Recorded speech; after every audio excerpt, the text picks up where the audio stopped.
There is a very specific, undeniable finality to the sound of steel ratcheting around your wrists. It's not something you expect to hear on a Tuesday morning. It is certainly not something you expect to hear while standing in your own driveway, wearing cargo shorts and a pair of beaten-up New Balance sneakers, clutching a lukewarm mug of Folgers. Yet, here I was. The Scottsdale. Arizona sun was already cranking up to a blisteringly disrespectful 105 degrees, baking the asphalt beneath my feet. I could feel the sweat pooling at the small of my back, but I couldn't wipe it away. My hands were securely fastened behind me, the metal biting sharply into my wrist bones. Standing 3 feet away from me was Officer Miller. I knew his name was Miller because it was engraved on the shiny silver nameplate pinned to his immaculate, sweat-free uniform. Miller looked like he had graduated from the police academy about 45 minutes ago. He had the kind of aggressive acne that suggested he was still afraid of his mother, and his eyes were darting around my front yard like he expected an ambush from a cartel rather than a suburban landscaping crew. And then, there was Brenda. "Tighten them!" Brenda shrieked, her voice achieving an ultrasonic frequency that made the neighborhood's stray cats wince. "He's resisting. Officer, write down that he is resisting arrest, and trespassing, and committing eco-terrorism." If the concept of a homeowners association had a physical avatar, it would be Brenda. She was standing on the imaginary property line, dividing my driveway from hers, vibrating with a level of self-righteous fury that could power a small city. She was clad in head-to-toe Lululemon that had never seen the inside of a gym, oversized Prada sunglasses that covered half her face, and she was aggressively shaking a half-empty Trenta iced caramel macchiato at me like a weapon. "Ma'am," Officer Miller stammered, holding his hands up in a placating gesture. "Ma'am, please step back. The suspect is detained. The situation is secure." "The situation is a disaster," Brenda bellowed, taking a defiant step forward, her fuzzy pink slippers slapping against the hot concrete. "Look at what he's doing to the aesthetic of Desert Bloom Estates. He has unauthorized heavy machinery on the premises. He is destroying the grass. The bylaws clearly state that all lawns must maintain a uniform Kentucky bluegrass appearance." I let out a long, slow sigh, staring at the sky for a moment to ask whatever deity was watching why I had decided to buy a house in a neighborhood run by a bored, tyrannical shadow government. "Officer Miller," I said, keeping my voice incredibly calm, pitching it at a volume that forced him to stop looking at Brenda and look at me. "I am not resisting. I am not trespassing. I am standing in my own driveway, at my own house, the house that I own. I have the deed in my safe inside, and my driver's license with this exact address is currently residing in my left front pocket." Miller blinked, a bead of sweat finally betraying his nervous composure as it rolled down his temple. He looked at me. He looked at Brenda. He looked back at me. "Don't listen to him!" Brenda screeched, adjusting her sunglasses. "He's a squatter, or a tenant. Renters don't have rights to alter the external facade of the community. I am the vice president of the architectural committee, and I did not approve a demolition project." "Brenda, for the love of God, I've lived next door to you for 3 years," I said, unable to keep a hint of sarcasm out of my voice. "You complained about my Christmas lights in 2023 because the bulbs were too warm. You know exactly who I am." "I know you're a vandal," she shot back. "Sir," Officer Miller said, clearing his throat in an attempt to project authority. It cracked slightly. "Sir, I'm going to need you to remain silent while I conduct my investigation." "You handcuffed me before you started investigating," I pointed out mildly. "Is that standard procedure for the Scottsdale PD now? Cuffs first, ask questions later?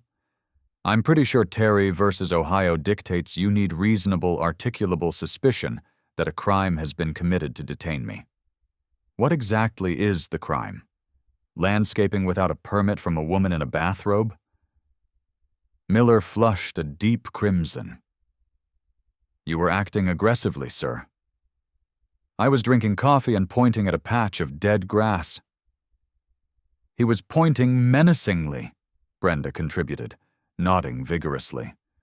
And he told those brutes over there to ignore my lawful commands. She pointed a manicured finger capped with a French tip toward my lawn. Or rather, what used to be my lawn. At 7 a.m. sharp, Big Mike and his crew had arrived with a bobcat and a dump truck. They were currently sitting in the shade of my one remaining Palo Verde tree, eating breakfast burritos and watching the spectacle unfold with immense amusement.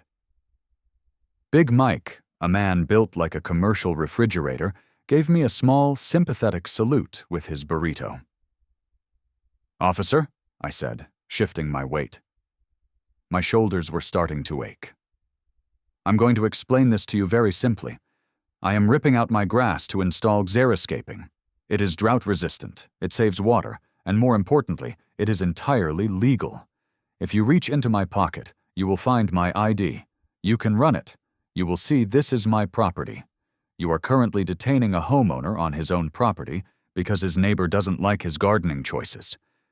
How do you think this is going to look on your bodycam?" I nodded my chin toward the black square mounted on the center of his chest. The little red light was blinking. Blink, blink, blink. That little blinking light was going to be my best friend, though I didn't fully realize just how valuable it would become at the time. Miller looked down at his camera, then back at Brenda. Panic was setting in. He realized he had made a tactical error.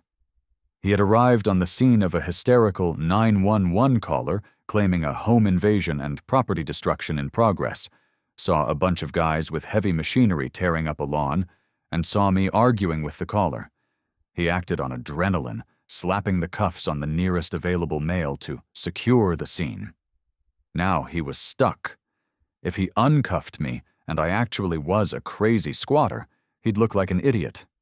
If he kept me cuffed and I was the homeowner, he was looking at a massive civil rights complaint, false imprisonment, and a very angry commanding officer.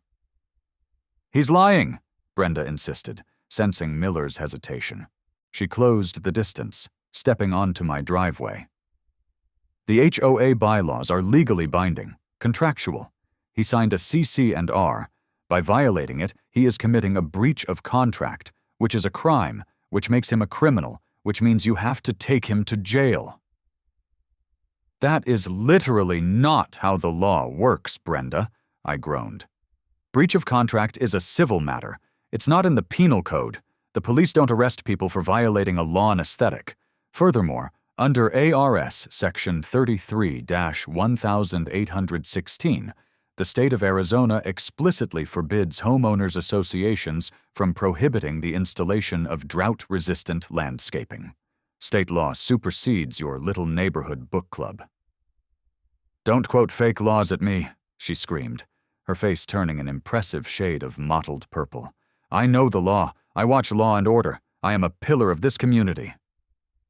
"Ma'am, please step back off his property," Miller finally managed to say, holding his hand up like a stop sign. "It's community property until he complies with the aesthetic guidelines," she argued, refusing to move. Before Miller could formulate a response that wouldn't further humiliate himself, the deep, throaty rumble of a Dodge Charger engine broke through the suburban quiet. A second Scottsdale PD cruiser rolled up the street, significantly slower and calmer than Miller's arrival.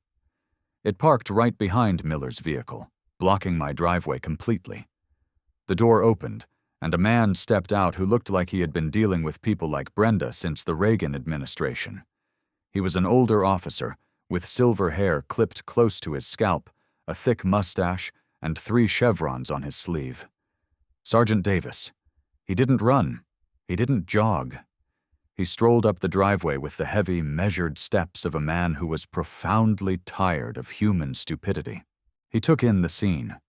The bobcat, Big Mike eating a burrito, Brenda vibrating with rage, Miller looking like he was about to cry, and me standing in cuffs. "Miller," Sergeant Davis said, his voice a low, gravelly baritone that instantly commanded the space. "Talk to me." "Sergeant," Miller stammered, snapping to attention. "Responded to a 1031, crime in progress. Caller stated property was being destroyed, and suspects were hostile. I arrived, secured the primary suspect, and am currently investigating the claims." Davis looked at me. His eyes dropped to the handcuffs, then back to my face. "You the homeowner?" "Yes, sir," I replied. "Jack Harrison. ID is in my left pocket." Davis looked at Miller. "Did you check his ID, Miller?" Negative, Sergeant. I was trying to de-escalate the complainant." Davis let out a sigh that seemed to carry the weight of the entire world. He walked over to me, ignoring Brenda entirely. "Mind if I fish in your pocket, Jack?" "Go right ahead, Sergeant." Davis slipped 2 fingers into my pocket, pulled out my leather wallet, and flipped it open. He looked at my driver's license. He looked at the house numbers painted on the curb. He looked back at my license. "Well, Jack," Davis said dryly, "unless you stole a wallet from a guy who looks exactly like you, broke into his house, and decided to do some unpermitted landscaping just for kicks, I'd say you live here." "I've been trying to tell him that," I said. "Excuse me," Brenda interrupted, inserting herself into Davis's line of sight. "Are you the supervisor? Because this junior officer is completely failing to uphold the law. This man is destroying the neighborhood. He is violating a dozen bylaws. I demand he be taken to the precinct immediately." Davis slowly turned his head to look at Brenda. He didn't blink. "Ma'am, what is your name?" "Brenda. Brenda Vance, Vice President of—" "Brenda," Davis cut her off smoothly. "This is a civil matter. The police department does not enforce HOA bylaws. We enforce the law. Right now, the only law being broken is that you are trespassing on Mr. Harrison's property after being asked to leave." "Trespassing?" Brenda gasped, clutching her pearls, which were actually a very expensive diamond tennis necklace. "I am an officer of the HOA. I have an easement right to inspect." "Not for landscaping disputes, you don't," Davis replied. He turned to Miller. "Take the cuffs off him, now." Miller scrambled to comply, his hands shaking slightly as he fumbled with the key. The ratchets clicked in reverse, and the heavy metal fell away. I instantly brought my arms forward, rubbing the angry red indents on my wrists. The blood rushed back into my hands with a painful, prickling sensation. "Sorry about that, Mr. Harrison," Davis said quietly, offering a genuinely apologetic look. "Rookie got spooked. Won't happen again." "I appreciate that, Sergeant," I said, rolling my shoulders. I looked at Miller, who was staring at his boots. "But I'm not exactly thrilled about being detained in front of my entire street for trying to plant some cacti." "Understood," Davis said. He turned his attention back to Brenda, who was practically foaming at the mouth. "Ma'am, you need to return to your property. If you have a dispute with Mr. Harrison regarding his landscaping, you can take it up with civil court or your HOA board. If you call 911 again for a non-emergency landscaping issue, I will cite you for misuse of the 911 system. Do we understand each other?" Brenda looked at Sergeant Davis like he had just slapped her in the face with a dead fish. Her jaw worked soundlessly for a moment. She looked at me, rubbing my wrists, then at Big Mike, who had finished his burrito and was now openly laughing at her. "This isn't over," Brenda hissed, her voice dropping an octave into something truly venomous. She pointed that acrylic nail at me one last time. "You think you can just do whatever you want? You think because the police won't help, you've won? I am going to ruin you. I will fine you until you're bankrupt. I will put a lien on your house. I will make sure you are forced to sell, and I will be there laughing when the moving trucks come." I smiled. A slow, wide, entirely genuine smile. "Brenda," I said cheerfully, You're standing on my driveway. Get off."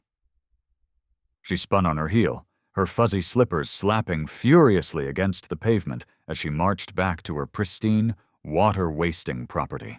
Sergeant Davis shook his head, motioning for Miller to get back to his cruiser. "Have a good day, Mr. Harrison. Try to stay out of trouble." "I'll do my best, Sergeant," I replied, watching them drive away. I looked down at my wrists. They still stung. I looked over at Brenda's house, where I could see her silhouette angrily peering through her plantation shutters. She had made a promise to ruin me. She had escalated a civil dispute to the point where I had been physically restrained in my own home. "I'm going to ruin you," she had said. I cracked my knuckles, feeling a deep, warm sense of purpose settle into my chest. Brenda wanted to play by the rules. She wanted to use the system as a weapon. What she didn't realize was that I loved the rules. I loved the system. And I was going to use every single microscopic loophole to make her regret the day she ever learned the word bylaw. I turned to the contractors. "All right, Mike," I called out, gesturing to the heavy machinery. "Tear it all up, every last blade of grass. Let's give Brenda something to really look at." Let's hit the rewind button for a second. To fully understand how I ended up cosplaying as a hardened criminal in my own driveway, we need to go back exactly 3 hours and 15 minutes. 7 a.m. The arrival of the cavalry. The morning had started out perfectly. At 6:45 a.m., the low, guttural rumble of heavy diesel engines began echoing through the pristine, aggressively manicured streets of Desert Bloom Estates. I was already standing on my porch, holding a steaming mug of black coffee, watching with immense satisfaction as a convoy of 3 Ford F-250S hauling flatbed trailers turned the corner onto my cul-de-sac. Leading the pack was Big Mike. Big Mike was a man who looked like he had been carved out of a granite mountain by a disgruntled sculptor. He stood 6'4", weighed easily 300 pounds, and possessed a beard that could only be described as a small ecosystem. He was the owner and operator of Scorched Earth Landscaping, a company I had hired specifically because their online reviews repeatedly mentioned their refusal to deal with neighborhood association nonsense. Mike threw his truck into park, the air brakes hissing loudly, a beautiful sound that I knew was currently vibrating the china in Brenda's dining room next door. He stepped out, adjusting a worn-out Diamondbacks baseball cap, and walked over to me, a massive blueprint rolled up under his arm. "Morning, Jack," Mike grunted, shaking my hand with a grip that briefly threatened to fuse my knuckles together. "Morning, Mike. Right on time." "Always." Mike unrolled the blueprint against the hood of his truck. He took a bite out of a foil-wrapped breakfast burrito he pulled from his jacket pocket. "All right, let's go over the battle plan. We're ripping out the front 9, removing the sprinklers, grading the soil, and dropping 2 tons of decomposed granite. Then, we place the 3-ton Sedona red boulders." He pointed to a flatbed carrying rocks the size of small sedans, "and plant the ocotillo, the agave, and the red yucca. Should take us about 2 days if the soil isn't pure caliche." "Sounds like music to my ears, Mike." Mike chewed his burrito thoughtfully, looking around the neighborhood. Desert Bloom Estates was a monument to man's arrogance. We lived in the Sonoran Desert, an environment that receives less than 8 inches of rain a year. Yet every single house on this street sported a vibrant emerald green lawn of Kentucky bluegrass that required thousands of gallons of water a month to keep from spontaneously combusting. "I gotta ask, boss," Mike said, lowering his voice slightly. "You sure you got the green light for this? We've worked in these gated communities before. Normally, the HOA Gestapo requires a signed decree from the Pope before we can so much as pull a weed." I took a slow sip of my coffee, a grin spreading across my face. "Mike, not only did the HOA not approve this, but they specifically denied my application. 3 times. Mike stopped chewing. He stared at me, his bushy eyebrows furrowing. Jack, I like you. Your check's clear. But I'm not getting my Bobcat towed because some bored housewife with a clipboard calls a tow truck on me. I can't afford to have my crew tied up in a legal standoff. There won't be a standoff, I promised, reaching into my back pocket. I pulled out a folded, highlighted piece of printer paper and handed it to him. Have you ever heard of ARS, Section 33-1816? Mike wiped burrito grease off his hands and took the paper. Arizona Revised Statutes, Section 33-1816. Planned communities, solar energy devices, drought-resistant landscaping. Notwithstanding any provision in the community documents, an association shall not prohibit the installation or use of drought-resistant landscaping or artificial turf on residential property. I read the law, Mike, I explained, tapping the paper. Arizona state legislature got tired of HOAs forcing people to waste millions of gallons of water during a mega drought. State law explicitly states that an HOA cannot prohibit drought-resistant landscaping. Their bylaws mean absolutely nothing. They are void.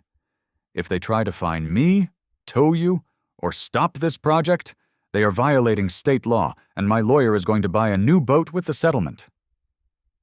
Mike read the highlighted paragraph twice. A slow, menacing smile broke through his thick beard. He handed the paper back to me. So, what you're telling me, Mike said, his voice rumbling with suppressed amusement, is that we have a legal mandate to tear up this stupid water-sucking lawn, and there ain't a damn thing the Neighborhood Watch can do about it? That is exactly what I am telling you. You are practically agents of the state. Boys, Mike roared, turning back to his crew who were lingering by the trucks. Fire up the Bobcat. Let's make some noise. We're doing God's work today. 7:15. M. The Awakening of the Karen. The noise was glorious. The Bobcat roared to life, a cloud of black diesel smoke puffing into the pristine morning air. Its metal treads clanked aggressively against the asphalt as the operator maneuvered it to the edge of my lawn. With a violent crunch, the heavy steel bucket plunged into the earth, biting deep into the manicured Kentucky bluegrass, and ripped out a massive 6-foot chunk of turf. It was beautiful. It also acted as a Karen mating call. Not 30 seconds after the first scoop of dirt hit the dump truck, the mahogany front door of the house next to mine flew open with such force I thought it might rip off its hinges. Out stormed Brenda. To paint the picture. Brenda was wearing a plush, bright pink terry cloth bathrobe, fuzzy slippers that looked like decapitated Muppets, and an expression of pure, unadulterated horror. In one hand, she held a large iced coffee. In the other, a cell phone encased in a bedazzled cover. Stop this instant! Brenda screamed. Her voice cut through the roar of the diesel engine like a siren. She marched right up to the invisible property line, pointing her phone at the Bobcat operator like it was a loaded weapon. Hey! She shrieked, waving her arms. The Bobcat operator, a young guy named Hector wearing noise-canceling headphones, didn't even flinch. He casually dumped another scoop of grass into the truck, oblivious to the screaming woman in pink. Brenda pivoted, her eyes scanning the area until they locked onto me. I was leaning against Mike's truck, casually sipping my coffee. Jack, she yelled, storming over to me. What is the meaning of this? What are these hooligans doing to your lawn? Morning, Brenda, I said pleasantly. They aren't hooligans. They're licensed contractors. And they are removing the lawn. I'm installing Xeriscape. Brenda's jaw dropped. Xeriscape? You mean rocks? Dirt? Cacti? She spat the word cacti, as if I had suggested planting active landmines. Boulders, decomposed granite, and some native drought-resistant plants, yes. I denied your application, she shouted, stepping closer. The Architectural Committee explicitly voted against your proposal. Section 4, Paragraph B of the CC and RS mandates that all front yards must maintain a 75% coverage of approved natural turf. Yeah, about that, I said, leaning closer to her. Your CC and Rs are illegal, Brenda. Excuse me? I gestured to Big Mike, who was standing nearby, arms crossed over his massive chest, watching Brenda with the same expression a biologist might use to observe an annoying insect. Mike, I said, could you inform Ms. Vance of the state statute? Mike cleared his throat. It sounded like an avalanche. ARS 33-1816, ma'am, he rumbled in a deep monotone. State law overrides your bylaws. The homeowner has a legal right to install drought-resistant landscaping. We're just doing our jobs. Brenda looked at Mike. She looked at his tattoos. She looked at the giant wrench hanging from his tool belt. She decided instantly that she didn't want to argue with him. She turned her fury back to me. You think a fake law from the internet is going to protect you? Brenda scoffed, her face turning pink. This is a private community. We have our own laws. You signed a contract. The law applies everywhere in Arizona, Brenda, even in gated communities, I replied. Now, if you'll excuse me, I'm paying these guys by the hour, and I'd like them to finish the demolition today. 7:45 a.m., the escalation. Over the next 30 minutes, Brenda proceeded to have a complete and total meltdown. She didn't retreat to her house. Instead, she began aggressively pacing the perimeter of my property line, acting as a self-appointed site inspector. Every time a worker got too close to her imaginary boundary, she would shriek and jot something down in the Notes app on her phone. The truck is parked more than 18 inches from the curb. That's a $50 fine. That man dropped a piece of dirt on the sidewalk. That's a littering violation, $100. The noise level is exceeding 60 decibels. I am calling code enforcement. The contractors handled it beautifully. By that, I mean they completely and utterly ignored her existence. It was a masterclass in psychological warfare. At one point, Big Mike had to operate a massive soil compactor.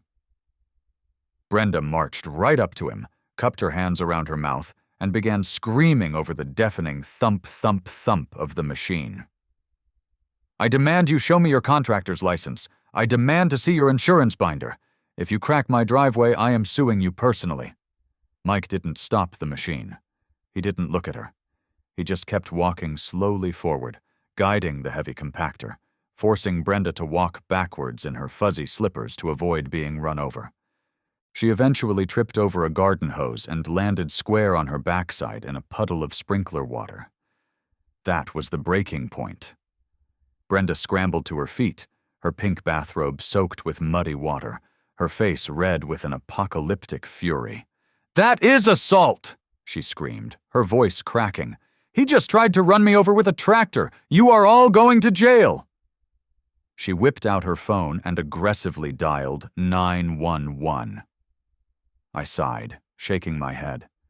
I walked over to Mike, who had killed the engine on the compactor. "Well," I said, "here we go." "She actually calling the cops?" Mike asked, wiping sweat from his brow. "Looks like it." We stood in silence, listening as Brenda exaggerated the situation to the emergency dispatcher with the dramatic flair of a daytime soap opera actress. "Yes, 911? I need police immediately to Desert Bloom Estates. My neighbor has hired a gang of armed men. Yes, armed with dangerous machinery. They are destroying property. They just assaulted me. One of them tried to crush me with a steamroller. Please, hurry, I fear for my life." She hung up the phone and glared at me with a triumphant, vindictive sneer. "You're done, Jack," she hissed. "The police are on their way. You're going to be arrested. These thugs are going to be deported, and I am going to have your house foreclosed on by the end of the month." I took a final sip of my coffee, unbothered. I knew the law was on my side. I knew it was a civil matter. I knew the cops would show up, tell her to buzz off, and let me get back to my landscaping. What I didn't anticipate was Officer Miller. I didn't anticipate a panicky rookie pulling up, seeing a muddy, crying woman pointing at a guy in cargo shorts, and deciding the best course of action was to immediately slap me in irons before I could even explain what ARS 33-1816 was. Which brings us right back to the handcuffs clicking around my wrists on a Tuesday morning. The taillights of Sergeant Davis's cruiser hadn't even faded around the corner of the cul-de-sac before Brenda was back on the offensive. I was standing on my driveway, massaging my wrists and enjoying the triumphant symphony of the bobcat roaring back to life, when I caught movement out of the corner of my eye. Brenda had retreated to her garage, but she wasn't hiding. She emerged a moment later, her muddy pink bathrobe swapped for a pristine, aggressively yellow tracksuit. In her hand, she wielded a bright orange, 100-foot fiberglass contractor's tape measure. She looked like a heavily armed traffic cone. "Mike," I said, pointing a thumb over my shoulder. "Incoming." Big Mike shut off the engine of the compactor and leaned against the roll cage, pulling a grease rag from his pocket. "What now? She gonna try and measure the tread depth on my tires?" "Knowing Brenda, she's probably going to try and measure my patience." Brenda marched down her driveway, her eyes fixed on the massive 3-ton Sedona red boulders that Mike's crew had just maneuvered into place along the edge of my property. These boulders were the anchor pieces of the xeriscape design, beautiful, natural stone that contrasted perfectly with the desert aesthetic. She dropped to her knees right on the property line, grabbed the metal tab of the tape measure, and jammed it against the edge of the public sidewalk. She unspooled the tape with a furious whirring sound, dragging it across the dirt until it hit the base of the nearest boulder. She squinted. She adjusted her designer sunglasses. She squinted again. Then she stood up, a wicked, triumphant grin spreading across her face. "Violation!"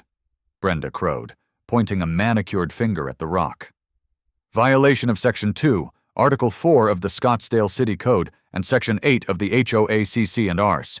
Your rock is encroaching on the public easement by exactly 1.5 inches. I blinked.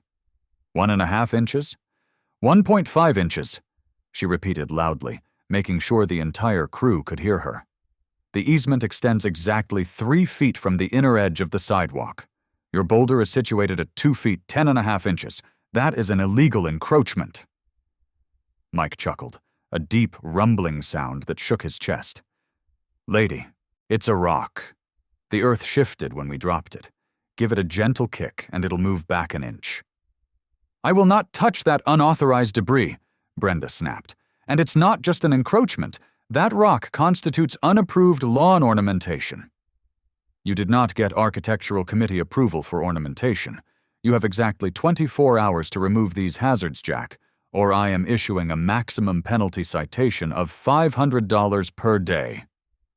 She reeled her tape measure back in with a loud snap, spun on her heel, and marched back into her house, slamming the door so hard the glass panes rattled. 30 minutes later, there was a sharp knock on my front door. I opened it to find a bright green piece of paper taped to the wood. It was a formal notice of violation from the Desert Bloom Estates Homeowners Association. Notice of violation. Homeowner, Jack Harrison. Infraction: installation of unapproved lawn ornamentation, oversized boulders. Encroachment on easement, 1.5 inches. Remedy required: immediate removal of all ornamentation within 24 hours. Failure to comply will result in a $500 daily fine and a lien placed upon the property. Signed, Brenda Vance, VP Architectural Committee. I pulled the notice off the door and carried it into my kitchen, where I had spread out my massive 3-inch thick binder of HOACC and Rs, covenants, conditions, and restrictions. When I bought the house, my lawyer told me to read it. I didn't just read it, I indexed it. I flipped to the section on lawn ornamentation. Section 8.2. Lawn ornamentation. Homeowners shall not place, install, or display lawn ornamentation without prior written approval from the Architectural Committee. For the purposes of this document, ornamentation is defined as any artificial, manufactured, polished, or non-naturally occurring decorative item, including but not limited to statues, bird baths, polished river rock, gazing spheres, and holiday decorations. I smiled. The legal phrasing was beautifully specific. Artificial, manufactured, polished, or non-naturally occurring. Brenda was trying to classify my 3-ton boulders as ornamentation to bypass the state law protecting drought-resistant landscaping. But by the HOA's own definition, natural, unpolished rock wasn't ornamentation. It was landscaping. But I wasn't just going to dispute the fine. Brenda wanted to play a game of inches. She wanted to dictate exactly what kind of natural landscaping I could have based on a technicality of a 1.5-inch easement encroachment. I picked up my phone and dialed Big Mike. "Hey, boss," Mike answered over the sound of a roaring engine. "We just went to lunch. You need me to come back and move that boulder an inch so crazy lady can sleep tonight?" "Mike," I said, a dangerous sense of glee creeping into my voice, "leave the boulder where it is, but I have a question. What is the absolute ugliest, most legally compliant, non-manufactured, naturally occurring rock you can legally buy in bulk in Maricopa County?" There was a pause on the line. I could practically hear the gears turning in Mike's head. "Well," Mike said slowly, "if you want ugly, you don't want river rock or granite. You want raw, uncrushed volcanic aggregate. Or better yet, raw limestone riprap. It's jagged. It's chalky. It turns into a milky gray sludge when it rains. It looks like the surface of a dead moon. Normally they only use it to line drainage ditches on the side of the highway." "Is it naturally occurring?" 100%. Dug straight out of the quarry, unpolished, unwashed." "Mike," I said, "I want you to order 4,000 pounds of raw limestone riprap." Mike started laughing. 4,000 pounds? Jack, that's going to look atrocious. It's going to clash with the beautiful Sedona red boulders we just placed." "I know," I said, "but Brenda loves precise measurements. She's deeply concerned about that 1.5 inches of easement space. I want you to take that 4,000 pounds of ugly, jagged ditch rock and build a retaining border exactly half an inch from the property line, all the way down her side of the yard. I want a wall of pure, unadulterated geological ugliness." "You are a sick man, Jack," Mike said, his voice brimming with admiration. "I'll call the quarry right now." The next morning at exactly 7 a.m., the convoy returned. This time they brought a dump truck filled to the brim with limestone riprap. It was, without a doubt, the most hideous collection of rocks I had ever seen in my life. It was a chalky, sickly gray color, jagged and uneven, covered in a thick layer of white dust that looked like dandruff.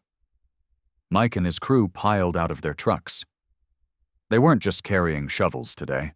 Mike was holding a bright yellow, highly sophisticated digital device. "What is that?" I asked, walking down the driveway with my coffee. "This," Mike said proudly, holding it up, "is a calibrated decibel meter. I looked up the Scottsdale City Noise Ordinance last night. Section 1914, maximum allowable noise level for construction equipment in a residential zone between 7 a.m. and 8 p.m. is 65 decibels at the property line." And,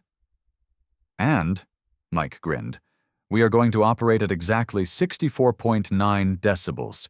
If she calls code enforcement on us for noise, we'll have time-stamped, calibrated proof that we are in full compliance." "Mike, you're a genius. Hector," Mike yelled to his foreman, "bring out the laser level." Hector jogged over, carrying a tripod and a professional-grade laser level. They set it up on the curb, calibrating it meticulously. A bright green laser beam shot across the dirt, marking a line exactly 0.5 inches away from the public easement and the property line dividing my yard from Brenda's. "All right, boys," Mike announced to the crew. "We have a strict margin of error today. No rock, and I mean no rock, crosses that green laser line. We are going to give this lovely neighbor the exact, precise compliance she asked for." The crew cheered and got to work. The process of moving 4,000 pounds of jagged limestone is inherently loud. The rocks crashed and ground against each other as the bobcat scooped them out of the dump truck. Right on cue, Brenda's front door flew open. She stormed out, this time wearing a silk floral kimono and holding her cell phone out like a shield. She looked at the giant pile of chalky gray rocks and physically recoiled in disgust. "What is that?" she shrieked. "What are you putting on my property line?" "Morning, Brenda," I called out cheerfully. "It's not your property line. It's exactly 0.5 inches away from your property line. We checked." "That is a pile of garbage. That is unauthorized ornamentation." "Nope," I shouted over the rumbling of the bobcat. "I checked the CC&Rs. Section 8.2 defines ornamentation as polished, manufactured, or artificial. This is raw, unpolished limestone riprap. It is 100% natural landscaping, explicitly protected by ARS 33-1816. Brenda's mouth opened and closed like a landed bass. She pointed furiously at the bobcat. "You are violating the noise ordinance! I can't hear myself think! I am calling the police right now!" Mike casually strolled over to the invisible property line, holding the yellow decibel meter out toward her. "Actually, ma'am," Mike said, his voice perfectly calm and polite. "We are currently operating at 63.8 decibels. The legal limit is 65. If you'd like, I can have Hector rev the engine a bit to get us to 64.9, but we wouldn't want to break the law." Brenda stared at the digital readout on the meter. The numbers fluctuated. 63.8, 64.1, 63.5. "That machine is rigged," she yelled. "It was calibrated last week," Mike replied, tapping the certification sticker on the back of the device. "And we are recording the entire session on a GoPro mounted to the truck. If you call the police for a noise complaint, we will present this footage to the responding officer and request that you be cited for filing a false report." Brenda was trapped. She looked at the hideous, chalky rocks being meticulously laid out in a perfectly straight line, exactly half an inch from her pristine, chemically treated lawn. Every time it rained, or every time her sprinklers ran, that chalky limestone dust was going to wash straight into her yard, turning her perfect green grass into a milky, alkaline swamp. She realized it at the exact same moment I did. "You," Brenda stammered, her face turning a blotchy red. "You are deliberately trying to provoke me. This is harassment." "It's malicious compliance, Brenda," I corrected her gently. "You wanted precision. You wanted strict adherence to the bylaws and the law. I am simply following your instructions to the letter. Not a millimeter of my natural landscaping is touching your property or the easement." I took a step closer, lowering my voice so only she could hear. "You had me put in handcuffs over a cactus, Brenda. You threatened to ruin me and take my house.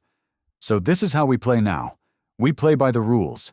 And I promise you, I have much more time, money, and spite than you do." Brenda stared at me, her eyes wide with a mixture of fury and genuine disbelief. She didn't scream this time. She didn't threaten to call the cops. She just turned around, walked rigidly back to her house, and locked the door behind her. Mike walked up beside me, watching her retreat. "You think that's the end of it?" he asked, scratching his beard. "Not a chance," I smiled, pulling out my phone.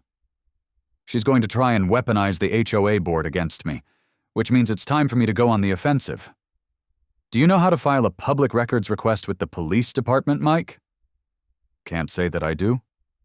"Good thing I do," I said, "because Officer Miller's Bodycam was rolling the entire time yesterday, and I have a very strong feeling that camera caught a lot more than just a landscaping dispute.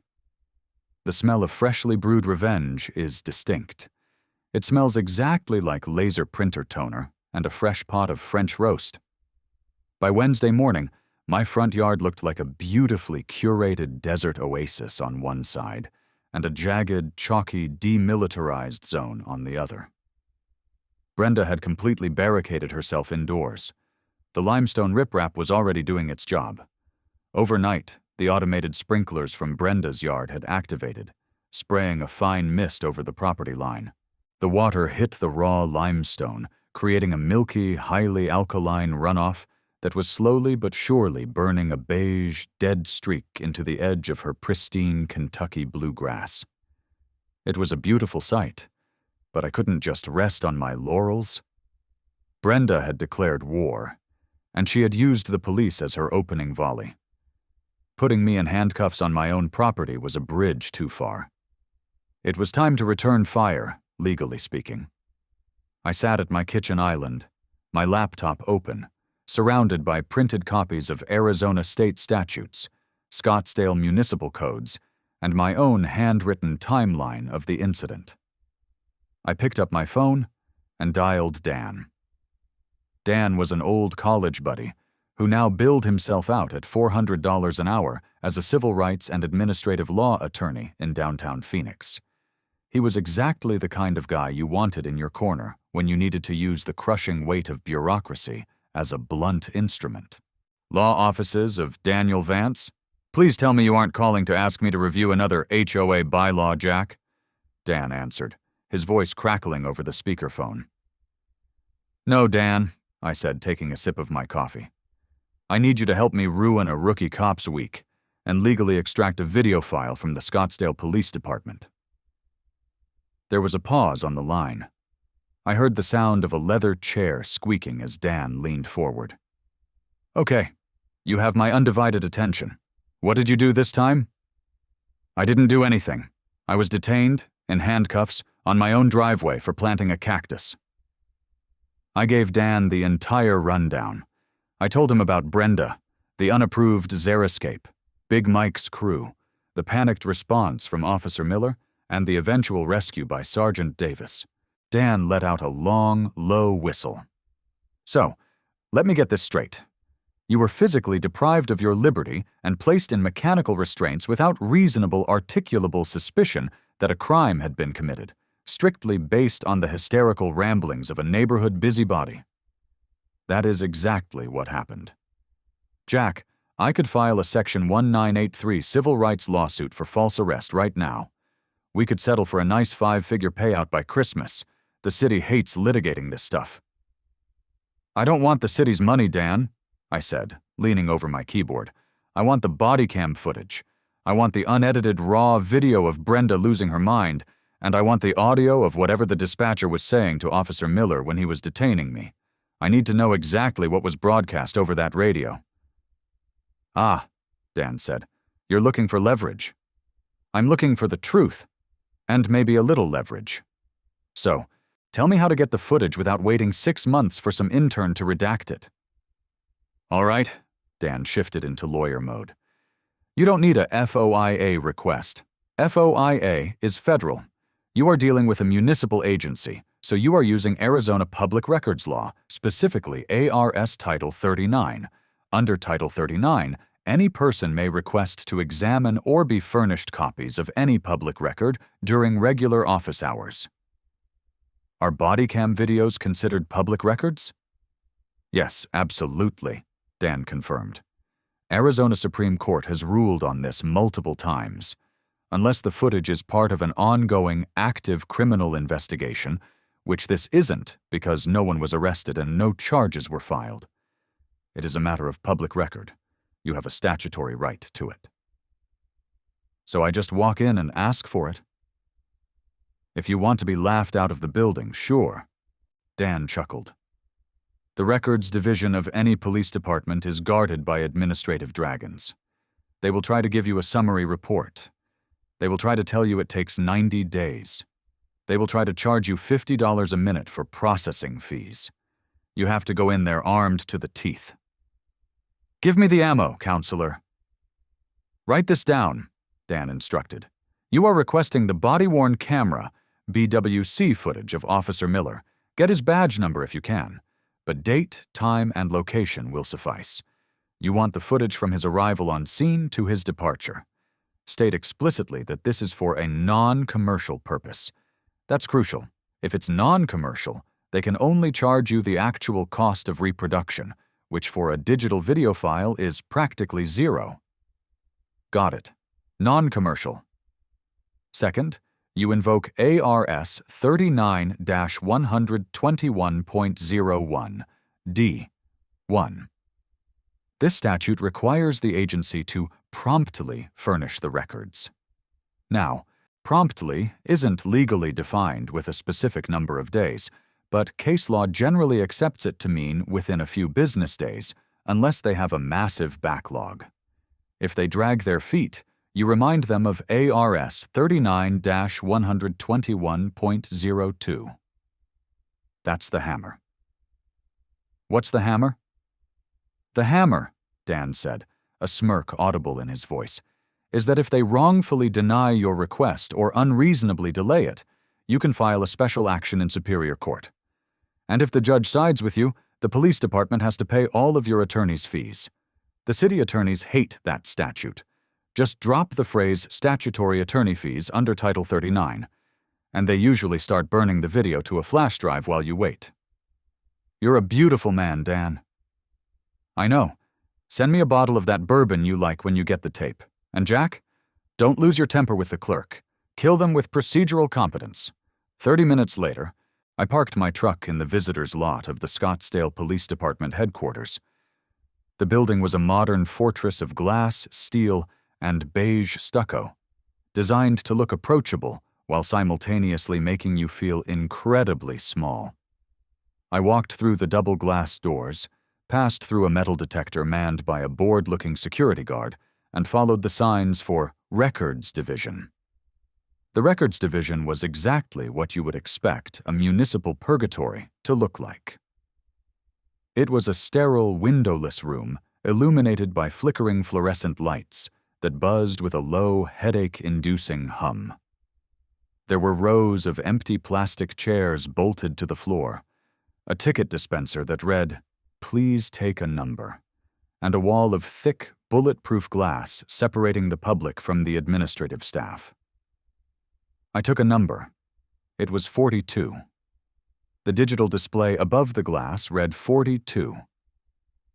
I was the only person in the room. I walked up to the glass window.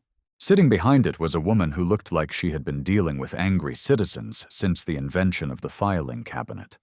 She wore thick, sensible glasses attached to a beaded chain around her neck, a heavy knitted cardigan despite it being 105 degrees outside, and an expression of profound, soul-deep apathy. Her nameplate read, Dolores M., Senior Records Specialist. Dolores did not look up from her computer monitor. She reached out blindly, grabbed a rubber stamp, and aggressively stamped a stack of manila folders. Thwack, thwack, thwack. "Excuse me," I said through the small metal speaker grill cut into the glass. Dolores paused. She slowly raised her head, looking at me as if I had just materialized out of thin air and personally insulted her ancestors. "Number?"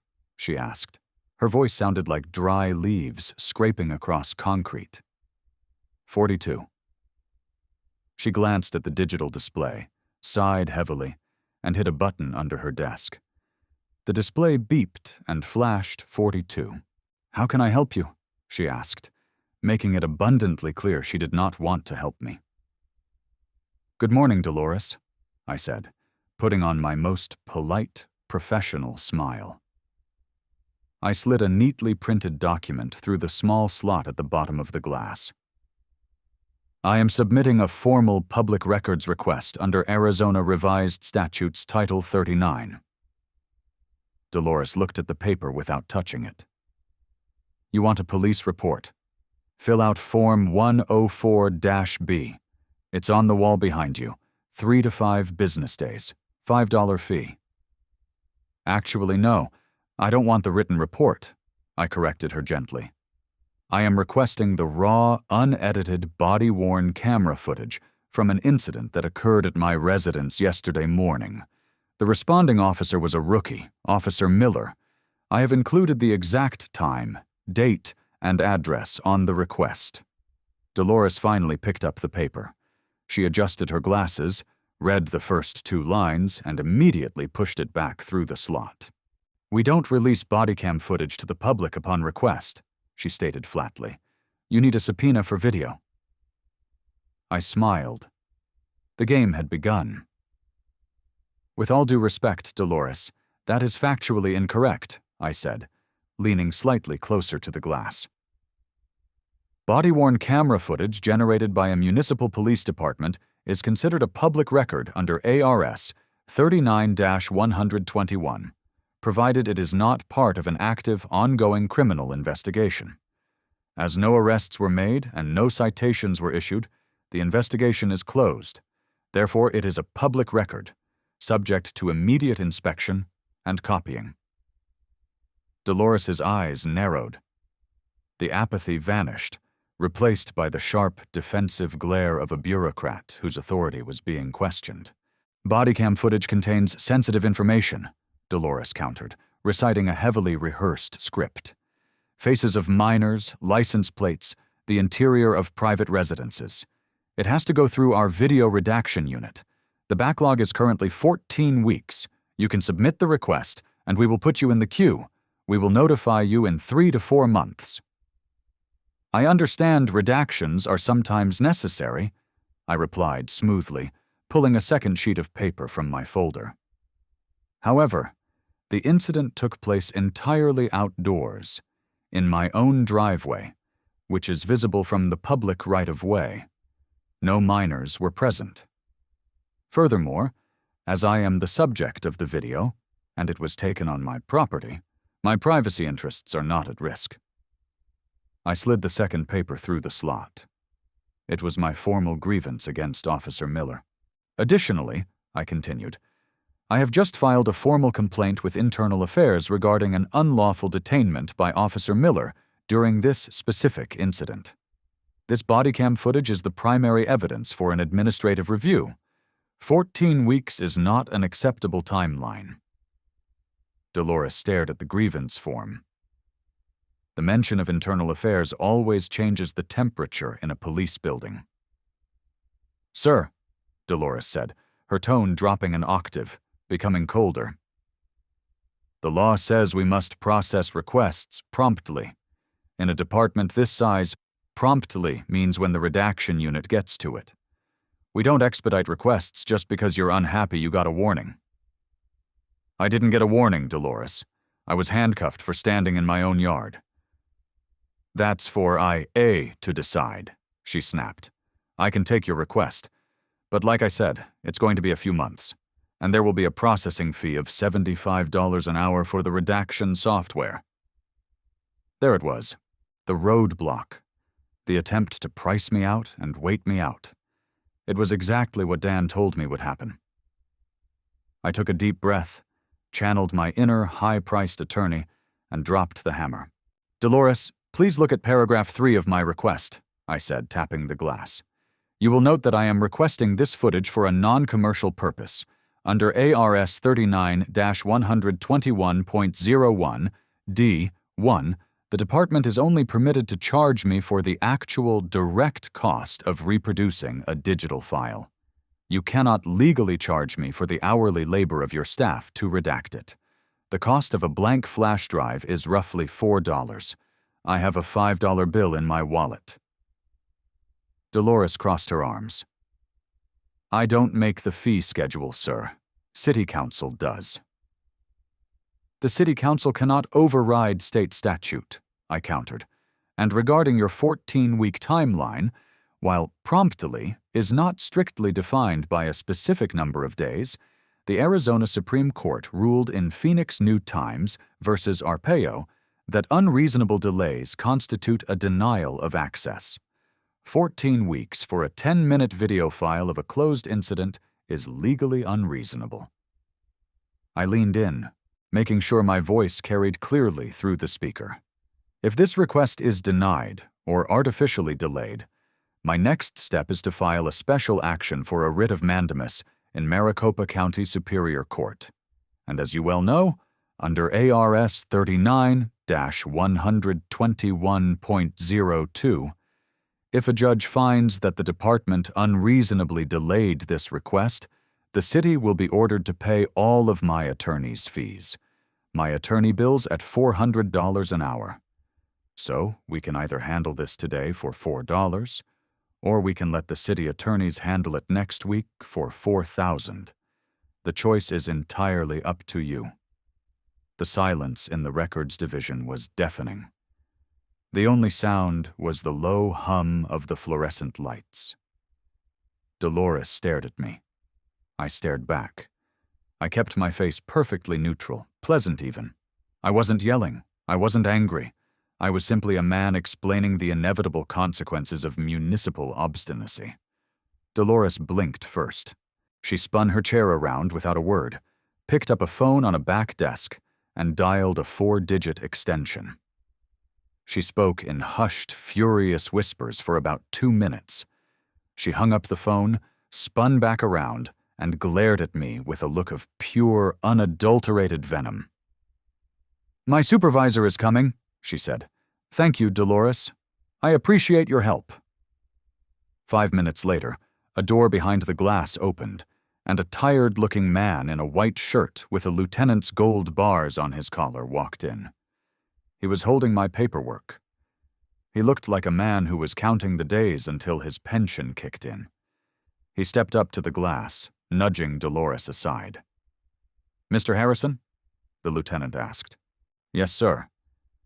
"I'm Lieutenant Barnes. I oversee records and admin.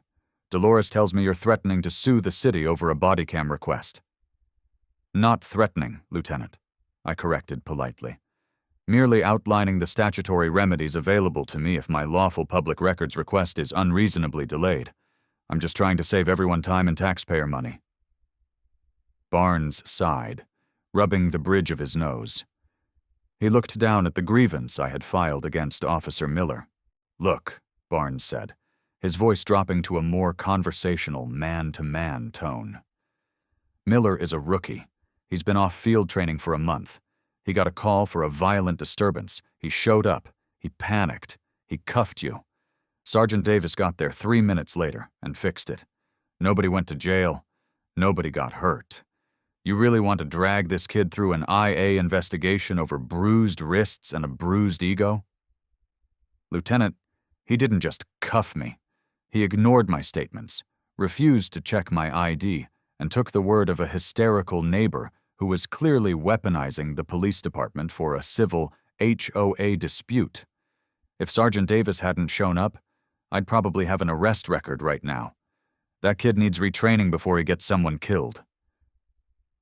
Barnes chewed on the inside of his cheek. He knew I was right.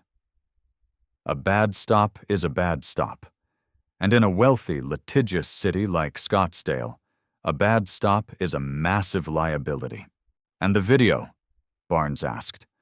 "Why do you need the video if you're already filing the grievance? We have the footage. IA will review it." "I want the video for my own records," I said smoothly. "I want to hear exactly what information the dispatcher relayed to Officer Miller prior to his arrival, and what was said while I was detained. I am legally entitled to a copy of it." Barnes looked at me. He looked at my neatly printed request, complete with statutory citations. He knew exactly what kind of headache I represented. I wasn't a crazy person shouting about sovereign citizenship. I was a well-prepared homeowner who knew how to use the city's own rules against them. "Give me 30 minutes, Barnes said abruptly. He turned to Dolores. "Pull Miller's upload from yesterday morning. Timestamp 0745 to 0815. No redactions needed. It's a private property incident with no juveniles. Burn it to a secure link and email it to the address on this form." Dolores looked at him like he had just asked her to set her desk on fire. "Lieutenant, the protocol—" "Dolores," Barnes interrupted, his voice hardening into a command. "Do it. Waive the fee." Barnes looked back at me through the glass. You'll have a link in your email in half an hour. The link expires in 48 hours, so download it. As for the IA complaint, it will be investigated. I'll personally make sure Miller's chain of command reviews the stop. That's all I ask, Lieutenant. Thank you for your prompt compliance. Barnes didn't smile. He just turned and walked back through the door he came from. Dolores silently typed on her keyboard, her face an unreadable mask of bureaucratic defeat. A few minutes later, she aggressively slid a carbon copy receipt through the metal slot. "Your request has been processed," she muttered. "Have a wonderful day, Dolores," I said, taking the receipt. I walked out of the police station and into the blazing Arizona sun, feeling a profound sense of satisfaction. I had navigated the labyrinth. I had beaten the gatekeeper. I climbed into my truck, turned on the AC full blast, and pulled out my phone. I opened my email.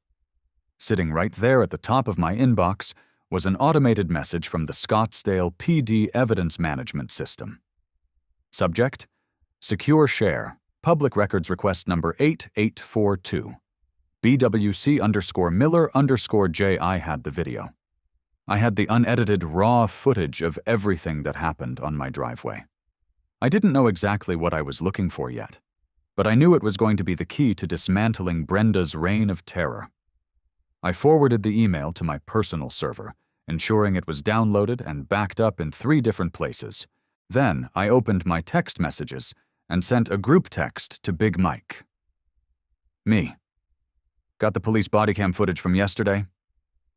Big Mike. No way. The cops actually handed it over? Me. They didn't have a choice. What time are you boys wrapping up today? Big Mike. We're dropping the last of the plants around 4 p.m. Why? Me. Buy a couple 12-packs of Modelo. We're having a viewing party at my place tonight. Big Mike. Hell yeah, I'll bring chips. I put the truck in drive and headed home. The trap was being built, piece by piece. Brenda thought she was playing chess by trying to enforce a 1.5-inch easement violation with a tape measure. She didn't realize I was playing with high-definition government surveillance. By 5:30 p.m., the Arizona sun had finally begun its slow, merciful descent behind the McDowell Mountains, casting a fiery orange glow over the newly transformed front yard of my house. The transformation was nothing short of miraculous. On my side of the property line, Big Mike and his crew had created a masterpiece of desert landscaping. 3 massive Sedona red boulders anchored a sweeping bed of crushed crimson granite, interspersed with vibrantly green agave, spiky ocotillo, and delicate red yuccas. It looked like a high-end resort in Sedona. It was clean, drought-resistant, and entirely legal. And then, there was the spite wall. Exactly 0.5 inches from Brenda's property line sat the 4,000 pounds of raw, jagged, chalky limestone riprap. It looked like someone had dumped a trench of lunar rubble right next to her perfectly manicured lawn. The contrast was staggering. To make matters worse, Brenda's automated sprinklers had run again that afternoon. The water had saturated the limestone, creating a thick, milky white runoff that was slowly oozing into the roots of her precious Kentucky bluegrass, turning the edges a sickly, alkaline yellow. "I gotta tell you, Jack," Big Mike said, leaning against the bed of his F250 and cracking open an ice-cold Modelo. "I've been in the landscaping business for 22 years. I have built retaining walls, water features, and outdoor kitchens for tech billionaires. But this..." He gestured to the ugly gray rock wall with his beer bottle. "This is my magnum opus." "It really is a thing of terrible beauty," I agreed, clinking my bottle against his. Hector and Sal, 2 of Mike's top guys, were sitting on the tailgate of the dump truck, eating tacos they'd picked up from a local taqueria and laughing as they admired the destruction of Brenda's grass. "All right, gentlemen," I announced, clapping my hands together. "The yard is done. But the real entertainment is inside. Grab your beers, grab the chips. It's time for the premiere. The crew didn't need to be told twice. We piled into my living room, the central air conditioning hitting us like a wall of Arctic salvation. I directed them to the massive sectional sofa in front of my 65-inch flat-screen TV. I grabbed my laptop from the kitchen island, carried it over to the entertainment center, and plugged the HDMI cable into the side. "You actually got it?" Hector asked, his eyes wide. "The cops just handed over the video?" "When you use the right statutes, they don't have a choice, Hector," I said, pulling up the digital file I had downloaded from the Scottsdale PD secure server. ARS Title 39. Public records are public, and because I specifically requested it for non-commercial purposes, it only cost me my patience. I dragged the video player to the main screen. The thumbnail was a blurry, freeze-frame image of my own driveway from the perspective of someone sitting in the driver's seat of a police cruiser. "All right," I said, hitting the lights. "Quiet on the set. Let's see what Officer Miller saw." I pressed play. Bloop. Bloop. The distinctive double beep of an Axon Body 3 camera echoed through my surround sound system. The video started with the camera pointing at the steering wheel of the cruiser. We could hear the heavy hum of the V8 engine and the frantic chatter of the police radio. "Unit 3, Adam 1-2, respond to a 1031, disturbance in progress at Desert Bloom Estates. Caller states subjects are destroying property, and she has been assaulted by heavy machinery. Code 2. The camera jostled as Miller threw the car into park. He unbuckled his seatbelt, the microphone picking up his heavy, rapid breathing. The kid was amped up on adrenaline. "Look at his hands," Big Mike chuckled, pointing a beefy finger at the screen. The corner of the camera caught Miller's hands on the steering wheel. They were visibly shaking. "Kid thinks he's pulling up to a bank robbery, not a landscaping dispute." The video perspective shifted as Miller got out of the car. The bright Arizona sun flared in the lens for a second before adjusting. The camera bobbed with his quick, purposeful strides as he jogged up my driveway. On screen, my front yard came into view. There was the bobcat. There was Mike, eating his breakfast burrito. And there, standing on the property line in all her furious pink bathrobe-clad glory, was Brenda. "Ma'am, step back!" Miller's voice boomed from the TV, sounding artificially loud and authoritative. The crew erupted into laughter. "Oh man, look at her!" Sal howled, slapping his knee. "She looks like an angry flamingo." On screen, the confrontation played out exactly as I remembered it, but seeing it from the third-person perspective was a completely different experience. We watched as I casually drank my coffee. We watched Brenda scream about the HOA bylaws. We watched Miller completely misread the room. Then came the moment of truth. On the screen, Miller's hands darted out. Click, click. Tssst. The sound of the handcuffs ratcheting around my wrists played in crisp, high-definition audio. The camera was now inches from my chest. I saw my own face on the screen, looking profoundly annoyed. "Damn, Jack," Mike said, his laughter subsiding. "He really just slapped the iron on you without even asking for an ID. That's a bad stop. That's a really bad stop." "Tell me about it," I muttered. On the video, Brenda was practically vibrating with joy. She stepped right into the frame, her face looming large in the Bodycam lens. "Write down that he is resisting arrest," Brenda's shrill voice pierced the room, "and trespassing, and committing eco-terrorism." "Eco-terrorism?" Hector snorted. "We were planting a yucca." The video continued. I told Miller my ID was in my pocket. Miller ignored me. Brenda continued to rant about her authority as the vice president of the architectural committee. And then it happened.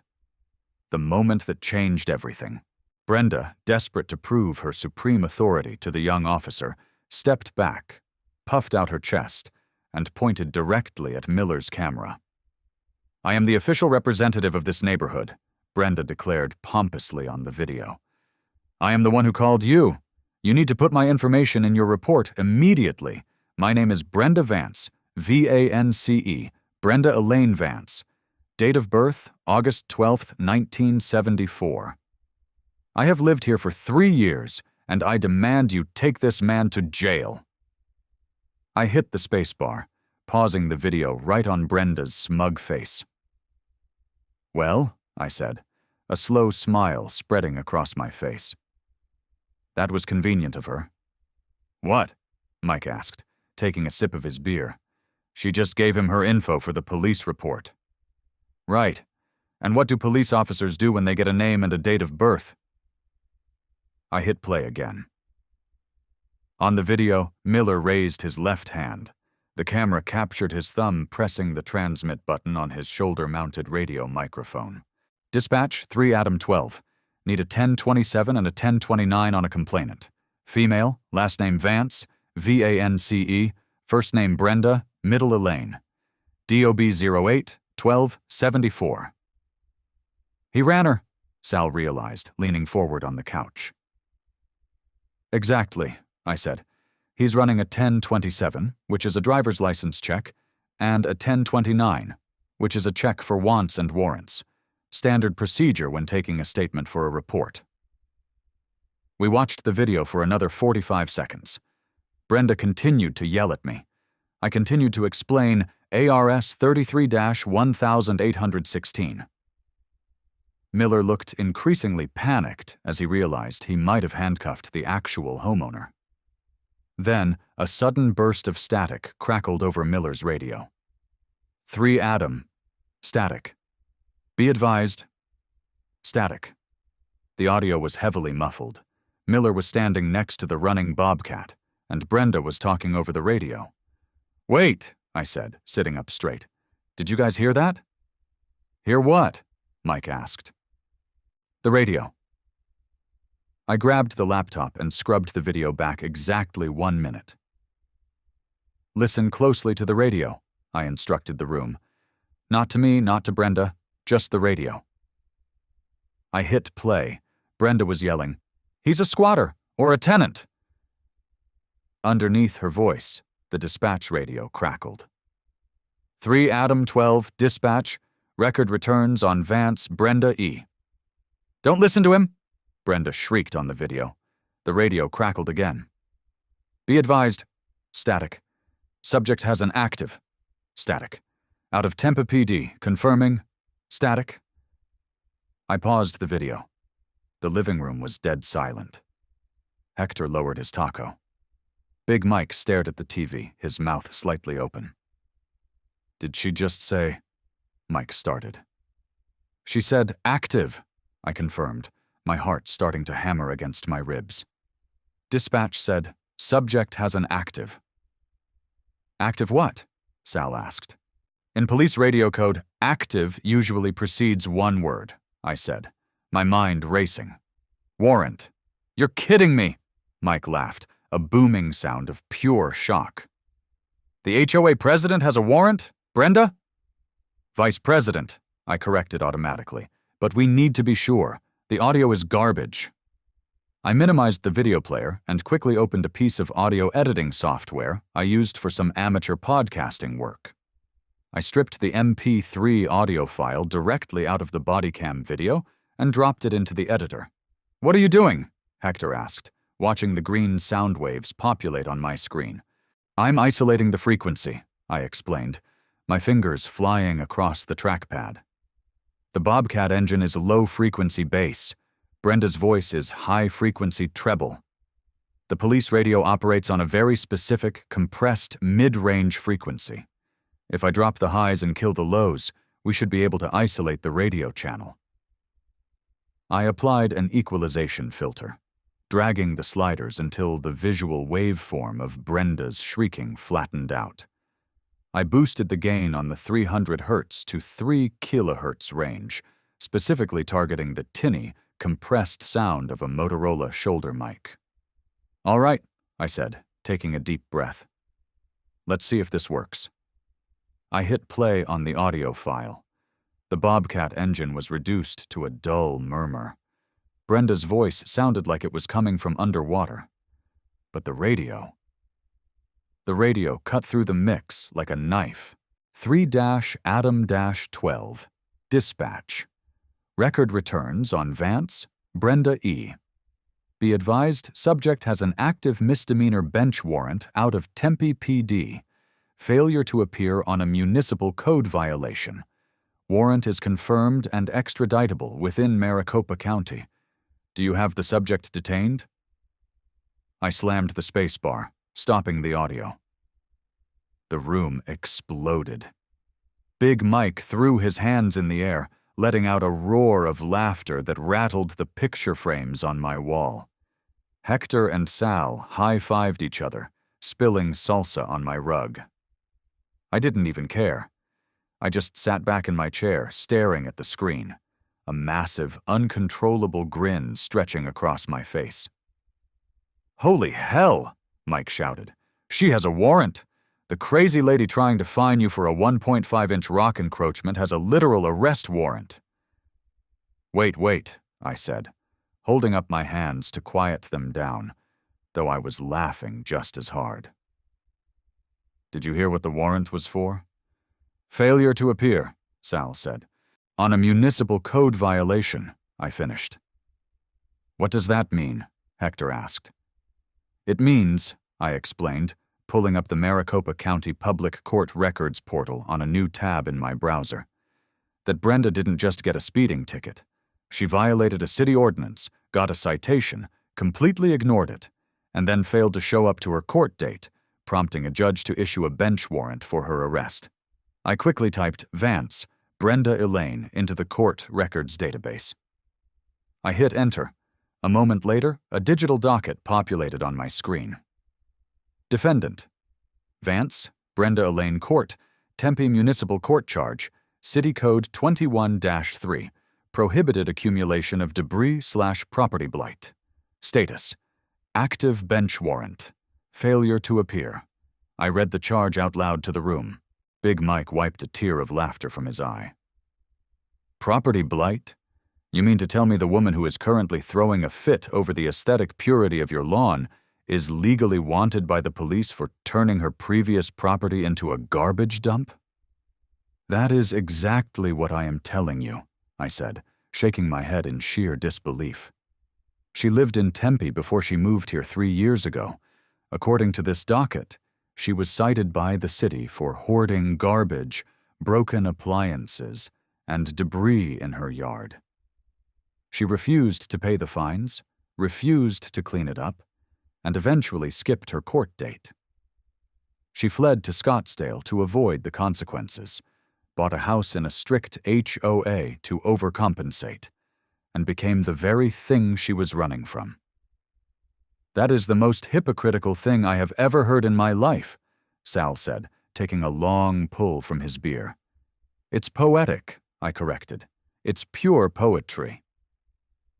But as the laughter died down, a sudden, glaring question filled the room. Hector voiced it first. "Wait a second," Hector said, pointing at the TV screen. "If dispatch told the cop she had an active warrant, why didn't he arrest her? She was standing right there. He cuffed you instead." "That," I said, turning back to the video editor, "is the million-dollar question." I switched back to the raw, unedited video file and hit play, picking up right where the dispatch radio had dropped the bombshell. "Do you have the subject detained?" the dispatcher asked. On the screen, Officer Miller's hand reached up to his shoulder mic. He was about to press the button to respond. He was looking right at Brenda. He was going to arrest her. But at that exact second, the deep, throaty rumble of Sergeant Davis's Dodge Charger filled the audio track. The massive cruiser pulled up directly behind Miller's car, blocking the driveway. Sergeant Davis stepped out of his car. "Miller!" Davis's voice boomed across the yard. "Talk to me." On the Bodycam footage, We watched Officer Miller flinch. The arrival of his commanding officer instantly spiked his anxiety. Miller's hand, which was hovering over the transmit button on his mic to answer dispatch about the warrant, instead grasped the small volume knob on top of the radio. Click. With a swift motion, Miller turned the volume knob completely down so he wouldn't be interrupted by radio chatter while speaking to his sergeant. "Sergeant," Miller stammered on the video, snapping to attention, "responded to a 1031 crime in progress." "He turned it off," Big Mike breathed, leaning forward in disbelief. "The idiot turned the radio down before dispatch could confirm he heard them." "He got distracted by his boss," I said, watching the scene unfold. He was so nervous about justifying why he had me in handcuffs that he completely forgot he had just run a background check on Brenda. The dispatcher told him she had a warrant, but he muted the radio to talk to Davis before the information registered in his panicked brain. We watched the rest of the video in stunned silence. We watched Sergeant Davis check my ID, order Miller to take the cuffs off me, and then chew Brenda out for misusing the 911 system. Because Miller had turned the radio down, Davis never heard the dispatch alert. And because Davis took control of the scene, Miller never followed up on his own background check. They just told Brenda to go back inside, completely unaware they were leaving a wanted fugitive on her front porch. I hit pause as the video ended with Miller getting back into his cruiser. "Wow," Sal said softly. "Talk about slipping through the cracks." "She got lucky," Big Mike said, shaking his head. "Incredibly, stupidly lucky. A rookie mistake kept her out of a jail cell." "Yes," I agreed, closing my laptop and steepling my fingers together. "She did get lucky yesterday, but luck is a finite resource." "So, what do we do?" Hector asked, looking at me. "Do you just call the police station and tell them, 'Hey, your rookie missed a warrant. Come pick her up'?" I thought about it for a moment. I looked out my front window. Through the glass, I could see the grotesque, chalky white limestone spite wall glowing under the streetlights, exactly half an inch from Brenda's property. I thought about the handcuffs digging into my wrists. I thought about Brenda's smug face, threatening to ruin me, to take my house, to bankrupt me over a xeriscape dispute. "No," I said slowly. "If I just call the non-emergency line and report a non-violent misdemeanor warrant, they'll put it at the bottom of the pile. They might send a patrol car out in a week or a month to knock on her door. If she doesn't answer, they'll leave. It's anticlimactic. It lacks theatricality." Big Mike grinned, his teeth flashing in the dim light of the living room. "I like where this is going. What are you thinking, Jack?" "I can't bring the police to Brenda," I said, the plan forming rapidly in my mind. "It won't work. The police are tired of dealing with her. Sergeant Davis specifically threatened to cite her if she called 911 for a landscaping dispute again." "Right," Mike nodded. "So," I continued, "we don't bring the police to Brenda. We make Brenda bring the police to us." "How do you do that?" Sal asked. "She's barricaded in her house. She knows she can't touch the spite wall. It's legally protected." "We escalate," I said simply. Brenda is obsessed with control. She is obsessed with the aesthetic of this neighborhood. The spite wall made her mad, but it didn't break her. We need something that breaks her. Something so legally compliant, yet so fundamentally offensive to her very existence, that she completely loses her mind. I turned to Big Mike. "Mike, you have a lot of connections in the landscaping and outdoor art world, right?" "I know a guy for just about everything," Mike confirmed cautiously. "Why?" "Does the Scottsdale Municipal Code, or the HOA CC&Rs, explicitly ban outdoor metallic art sculptures, provided they are securely anchored and do not exceed the neighborhood height restriction of 14 feet? Mike pulled his phone out, tapped the screen a few times to open the PDF of the HOA bylaws I had sent him, and scrolled for a few seconds. "Section 5.3, Mike read aloud.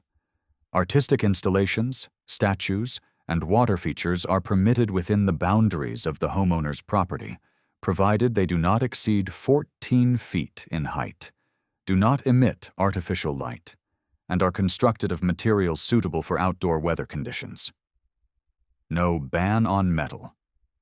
Excellent, I said, feeling a thrill of pure, malicious joy. Mike, I need you to find me a metal sculptor. Someone who works with scrap iron, rebar, or rusted steel. I know a guy down in Apache Junction, Mike said. Makes stuff out of old car parts. What do you need? I need a saguaro cactus, I said. I need a 12-foot-tall, anatomically correct saguaro cactus made entirely out of rusted, unpainted, jagged sheet metal and rebar. I want it to look like it belongs in a post-apocalyptic wasteland. I want it to be the ugliest piece of art ever commissioned in the history of Maricopa County. The crew stared at me in awe. A 12-foot rusted metal cactus, Mike repeated slowly. Yes. And here is the crucial part, I said, leaning forward. I need it delivered and installed tomorrow afternoon. I want it bolted into the concrete footing right behind the spite wall, but we are going to angle it very specifically. Angle it? Hector asked. Yes. I know the layout of Brenda's house. Her main living room has a massive floor-to-ceiling bay window that faces my yard. Every afternoon at exactly 4 p.m., the Arizona sun dips below the roofline of the houses across the street and shines directly onto my property. I pulled up a satellite map of my house on the TV screen and pointed to the property line.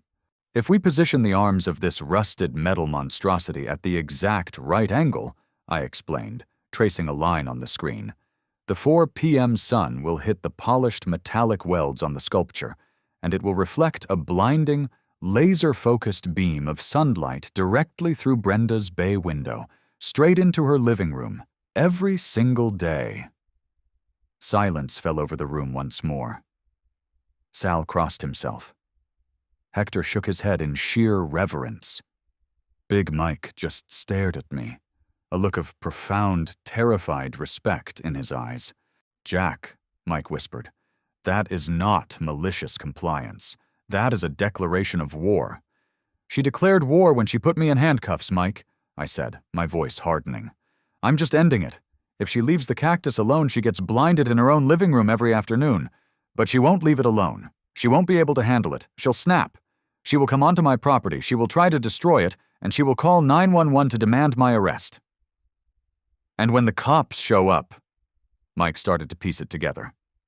When the cops show up, I finished, Sergeant Davis is going to find Brenda trespassing on my property, destroying my legally permitted art installation. And this time, when they run her, I'm going to make sure the radio is turned all the way up. Mike drained the rest of his beer and slammed the empty bottle down on the coffee table. Hector, Mike barked, call the guy in Apache Junction. Tell him we need a 12-foot metal cactus by noon tomorrow. Offer him triple his usual rate. The trap was set. All we needed now was for the sun to shine, and for Brenda to take the bait. By Thursday afternoon, the temperature outside was pushing a brutal 108 degrees, but the atmosphere on my cul-de-sac was even hotter. At exactly 1 p.m., Big Mike's convoy rumbled back up the street, towing a flatbed trailer draped in an ominous, heavy-duty blue tarp. A small crowd of neighborhood onlookers had quietly gathered behind their respective windows, peering through sheer curtains like spectators waiting for a gladiatorial arena to open. Word of the ongoing turf war between Brenda and me had clearly leaked through the local gossip network. Mike stepped out of his truck, wiping sweat from his forehead, and untied the ropes holding the tarp. Behold, Mike declared, dramatically ripping the tarp away. Mounted on the flatbed was the most magnificent abomination ever forged in Maricopa County. It was a 12-foot-tall saguaro cactus, constructed entirely from jagged, unpainted, heavily rusted sheets of industrial scrap metal and thick rebar. The arms were jagged, angular welds. The body was a patchwork of discarded car panels and corrugated siding that had been left out in the Mojave rain for a decade. It looked less like a plant and more like a defensive weapon used by a Mad Max warlord. It was rough, menacing, and completely legal under the HOA bylaws. "My guy in Apache Junction worked all night on this," Mike said, patting the rusted metal trunk. "Cost you a pretty penny, boss, but I gotta say, it's a work of art." "It's hideous, Mike. It's a masterpiece," I said, grinning. "Where do you want it?" "Right there." I pointed to the absolute edge of my property line, tucked directly behind the chalky limestone spite wall, mere inches from Brenda's lawn. "Bolt it down into the concrete footer so it won't budge in a microburst, and angle it precisely 45 degrees toward the west." "You got it." It took the crew an hour of heavy lifting, drilling, and anchoring with industrial-grade steel bolts to secure the monster. By 3:45 p.m., the 12-foot rusted monolith stood proudly against the brilliant blue Arizona sky, casting a long, skeletal shadow over the edge of Brenda's pristine Kentucky bluegrass. I stood on my porch, holding a cold glass of iced tea, and checked my watch. 3:58 p.m. The Arizona sun was beginning its descent toward the western horizon, dipping just below the ridgeline of the neighboring houses. The angle was critical. 4 p.m. As if summoned by a cosmic stage director, the sun hit the western face of the metal saguaro. Because the scrap metal panels had been welded together at sharp, uneven angles, they acted like a crude, chaotic array of magnifying lenses and mirrors. A blinding, intense flash of concentrated sunlight shot off the sculpture, cutting across the gap like a laser pointer. It lanced directly through Brenda's pristine, floor-to-ceiling living room bay window, illuminating her interior with the intensity of a welding torch. From my vantage point, I watched the magic happen. Inside Brenda's house, a silhouette instantly appeared. The shadow of a person jumped backward, throwing their hands up to shield their eyes as the concentrated beam of desert light swept directly across her white leather sofa, setting off a glare so bright it practically ionized the air. "Oh, that is magnificent," Big Mike whispered, standing beside me with his own glass of iced tea. "She's getting a free laser light show right in her living room." "It's not just a light show, Mike," I said softly. "It's a localized solar beacon." We didn't have to wait long for the response. At 4:05 p.m., the front door of Brenda's house flew open with enough force to shatter a weak hinge. Out marched Brenda, looking like an apocalyptic general. She wasn't in her bathrobe today. She was wearing full tactical Karen gear, neon pink running shorts, a high-visibility visor, and a look of pure homicidal rage. She shielded her eyes with one hand, glaring up at the 12-foot rusted monstrosity casting a spotlight into her home.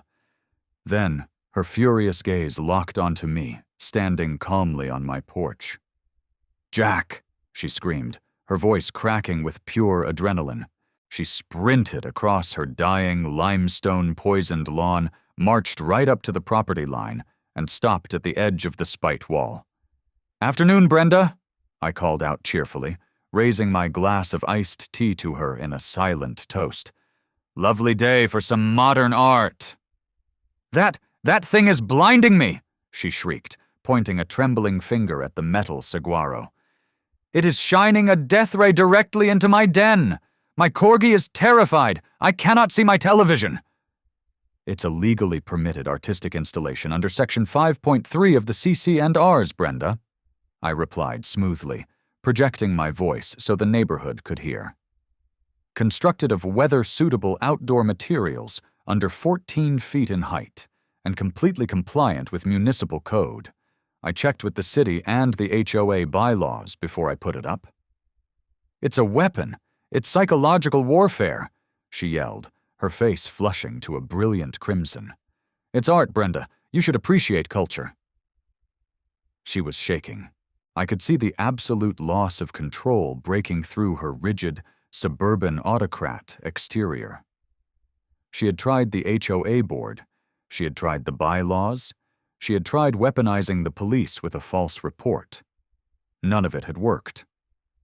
The state law protected my xeriscape. The CC&Rs permitted my metal sculpture, and my spite wall was legally choking her grass. She was completely out of administrative options. And because she was out of options, she did what every cornered predator does. She lashed out physically. "I'm not living with this garbage," she screamed. Without warning, Brenda spun around, ran back across her lawn, and reappeared a second later carrying a heavy wooden garden hoe. Big Mike stiffened beside me on the porch. Is she gonna hit a 12-foot metal sculpture with a gardening tool?" "Watch and learn," I murmured.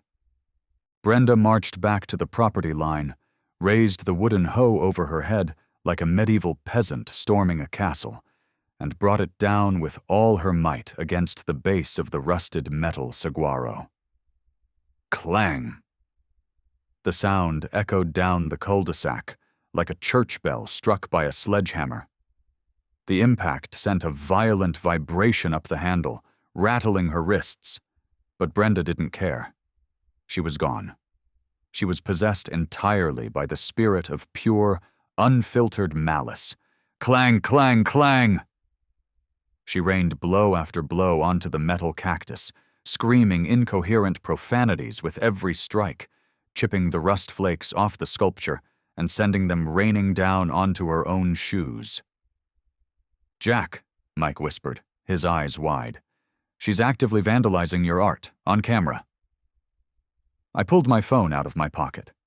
I had already set up my security camera app, streaming a wide-angle 4K feed of the entire front yard to my local device storage. "She's not just vandalizing it, Mike," I said, watching her wind up for another swing.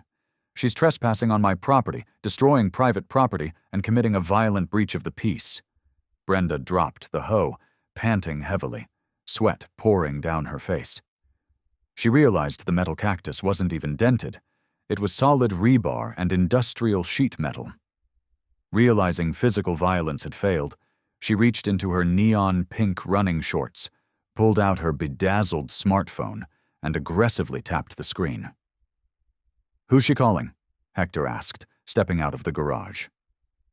"Emergency services," I smiled. "For the second time this week."